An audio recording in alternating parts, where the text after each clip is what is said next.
Ya. Nah, tolong bujuk saya supaya sholat. Puasa saya lakukan, semua saya lakukan kecuali sholat. Ketika Allah perintahkan ibadah-ibadah yang lain, itu cukup perintah ayat saja turun.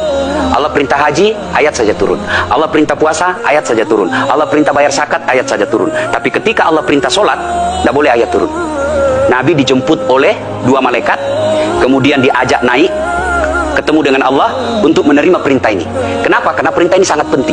Inilah puncak penghambaan kepada Allah. Jadi puncak penghambaan, kalau saya meraku hamba, sholat. Yang paling mulia dalam tubuh kita, kepala. Adik-adik bercanda dipukul pantatmu masih senyum. Dorong dadamu masih senyum. Tapi jangan bercanda pukul kepalamu. Tak, kau pukul kepala saya pasti saya marah. Kenapa? Harga diri di sini.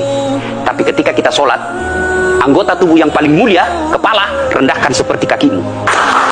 Kita akan masuk ke next, Bro. Ini penting. Kalau saya sudah mulai ini. Oke. Ya, Karena kalau saya mau sholat, saya melihat banyak koruptor sholat.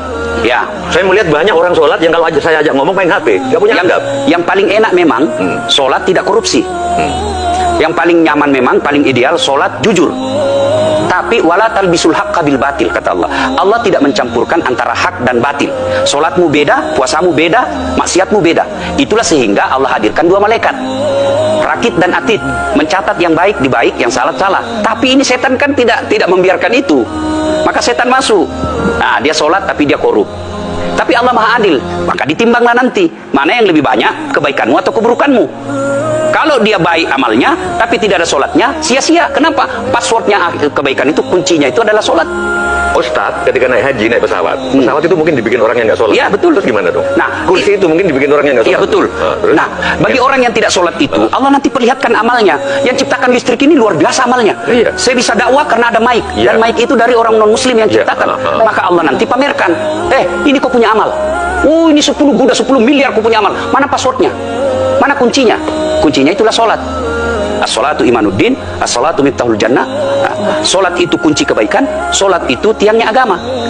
Sebuah bangunan, dia bisa berdiri tanpa dinding. Sebuah bangunan, dia bisa kokoh tanpa atap. Tapi ketika bangunan tidak punya tiang, pasti tidak kokoh. Tiang itulah dalam agama, sholat. Dia tidak husuk, tidak ada urusan. Allah tidak hitung kamu husuk atau tidak. Kamu datang deh sujud sama saya. Ya, sudah sholat, idealnya dia bersih. Karena tidak mungkin sholat kalau dia tidak wudhu. Tapi kok ada orang sholat tapi jorok, buang sampah sembarangan. Itulah keberhasilan setan menggoda kita. Itulah sebabnya kita minta perlindungan kepada Allah. Kenapa ketika melontar 3 jumroh? Orang haji kan melontar 3 jumroh. Satu tiang 7 batu. Kenapa tidak dikumpul saja itu? Satu kali lempar, tak. Kenapa? Kenapa mesti 3 hari dan kenapa mesti 3 titik? Itu pesan moralnya, melawan setan itu perlu napas panjang. Dengar azan, jangan pikir setan, lihat tebar itu. Tidak usah kau sholat, nanti ketua. Anggaplah pergi sholat, setan menyerah, tidak. Buru-buru kamu, buru-buru. Akhirnya apa? Wudhu tidak sempurna. Anggaplah anda wudhu dengan sempurna. Setan menyerah, tidak. Masuk masjid. Tidak usah sholat sunnah, tidak usah sholat sunnah.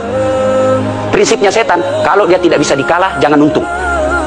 Nah, gimana Mbak Teja? Udah teryakin? Oke.